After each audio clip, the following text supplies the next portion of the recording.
Hai, Assalamualaikum. Nama saya Nur Azwa binti Adi. Nombor metrik 4180000961. Okey, sekarang saya nak buat pasal refleksi mengenai projek tanaman dan pengurusan sisa di rumah. Okey, melalui projek tanaman yang telah dijalankan, saya dapat mengetahui sedikit sebanyak tentang cara penanaman sayuran yang betul dan berhasil. Oleh itu, ia memberi pengalaman kepada saya melalui melihat sendiri hasil tanaman bercambah dari benih hingga hasil tanaman yang boleh dituai. Dan secara tidak langsung dia juga dapat menjimatkan ekonomi rumah tangga saya lah.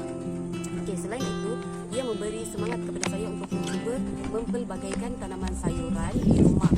Seterusnya, hasil dari projek ini, saya menjadi lebih peka dan sedar akan kepentingan budaya menanam dan faedah lainnya dari segi rohani individu. Okey, jadi secara tidak langsung, budaya bercocok tanam memupuk sifat prihatin, empati, menghargai ciptaan Allah apabila menyedari tumbuhan juga memerlukan ruang untuk tumbuh subur serta memerlukan nutrien seperti baja, air dan cahaya untuk membesar. Okey, hal ini amat sinonim dengan kehidupan manusia di mana kita hidup sebenarnya saling bergantung antara satu sama lain. Projek waste product pengurusan sisa buangan di rumah. Okey, seterusnya berdasarkan dari keterbitan Sinar Harian pada 18 Oktober 2019, kajian menunjukkan sumber problem utama negara terjejas susulan pencemaran daripada botol-botol plastik yang mengakibatkan mikroplastik ditemui dalam perut ikan.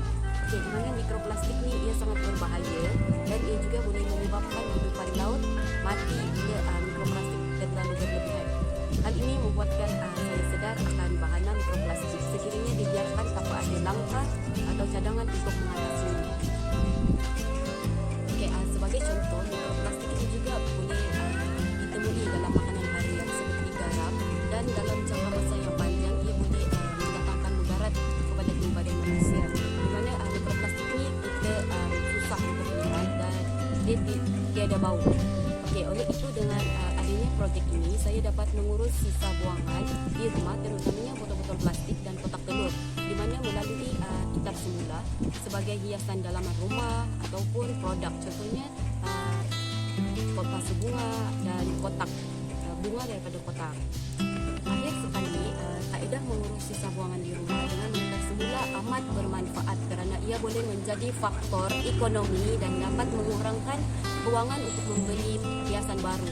Ini kerana kita hanya perlu menukar semula bahan buangan seperti botol-botol plastik yang sedia ada kepada produk baru berbanding menggunakan sumber baru yang menggunakan banyak lagi kewangan lah. Okey, jadi oleh demikian, melalui dua projek ini saya dapat menanamkan sifat kesedaran alam hijau dalam diri dan menyayangi alam sekitar, di mana dari segi buangan sisa sampah di rumah, saya akan mengasingkan barang-barang mana yang boleh dikitar semula. Okey, jadi sekian itu sahaja dari saya. Saya sudah, anda bila lagi?